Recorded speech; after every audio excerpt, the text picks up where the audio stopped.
For a hot minute, I was over down in Orlando. Post-production for commercials. Here, they just came into Manhattan. They had kind of the larger soundboards, the larger format consoles. And so I started going to school there. They cut vinyl there. All records, when they were cutting records, actually are again now, but that facility is actually closed. But that's pretty much it. And then I started opening up freelance, my own studio out of Brooklyn. I was still working at Sony and started doing really well, so I moved into the city. And I quit Sony completely and ended up working there for about 3 years. And then my studio started doing so well, I bailed from Sony and opened up my studio. Had that in the city. It was on in Chelsea. It was on 22nd and 1st, and I had that there for about 3 years. Had a lot of good clients, a lot of hip hop, a lot of R&B, a lot of the boot camp clique, OGC, my man Stimulus, Hypnotics. I worked with a lot of rock, I did a lot of punk. Ends up doing a destination studio as opposed to jumping into LA and trying to take on all the big studios that have been there for 30 years.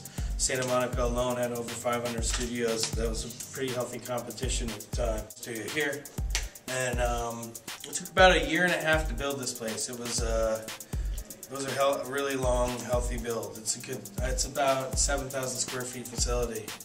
And so I've been open about 2 years now.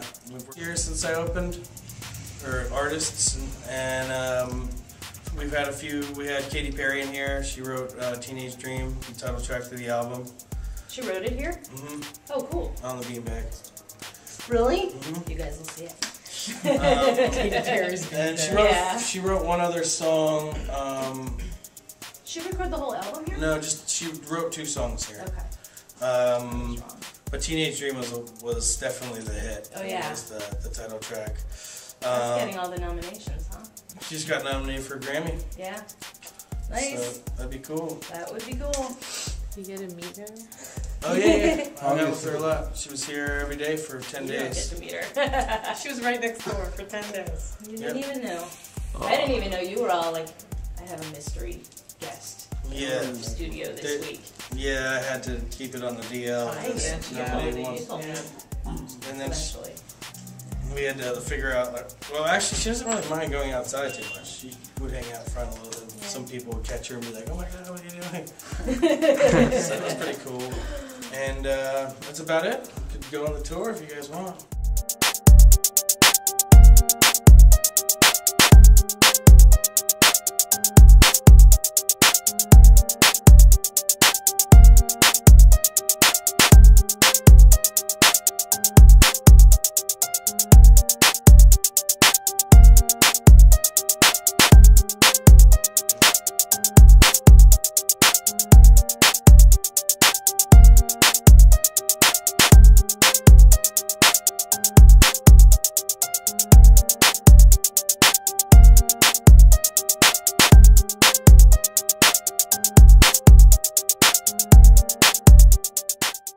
So the biggest challenge is when I got this space, finding a place. It took me about 1 year to find. Not in a warehouse neighborhood, you know, because there's really no vibe in a neighborhood. And studios are all about vibe, really. I mean, you have to like feel creative in order to be in a studio. You realize they got a good rent and everything, but at the end of the day, it's like there's no vibe in this neighborhood. Very easy, but to find a freestanding space that wasn't too close to State Street, because the closer you get, you know, the rent's way more expensive. I total lot only took that took 2 days. And then the guitar amp was in here, and this door was open, and all I could hear was the guitar. I just kept thinking, man, they're really warming up to get ready for this song. I come back in, they're fully tracking everything, drums, bass, but I couldn't hear them. And you had no idea. Yeah, because that door is closed, and this door is open, and that door is open, so you can hear the guitars, just acoustic guitars. Gotten great results. I do I do the Fender in here. Yeah, that's it.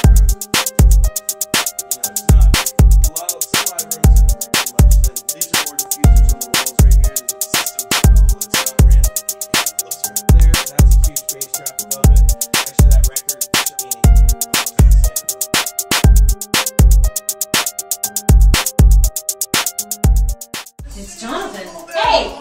No, I'm sorry. Come join us. I'd love to. I thought he was a famous guy. Talking It is. Really? That's my Huh? stuff, man. bathroom right now. Yeah, he told Who is he? us. Who is he? That's Jonathan McEwen. We don't want to talk to you anymore. He's a Resign. singer-songwriter. And his dad was in the Nitty Gritty Dirt Band. And he plays all over the place with all sorts of people. Yeah, we can check that out in a minute, boy. Where'd you go? I don't know where he is. Anyway, so you can hear.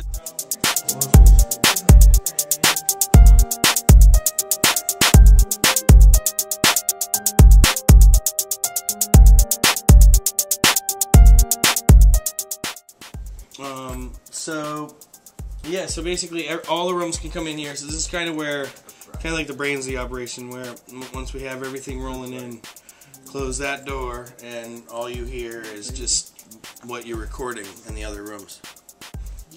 This is the console. This is a solid state logic console. Most consoles are not.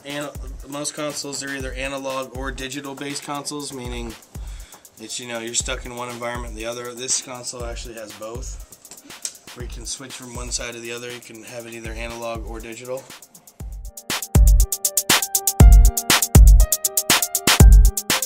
You have to turn off your recording devices if I'm going to play the beats, because all the beats that I'm going to play you are already submitted to the artist or to the thing. So there's copyright issues.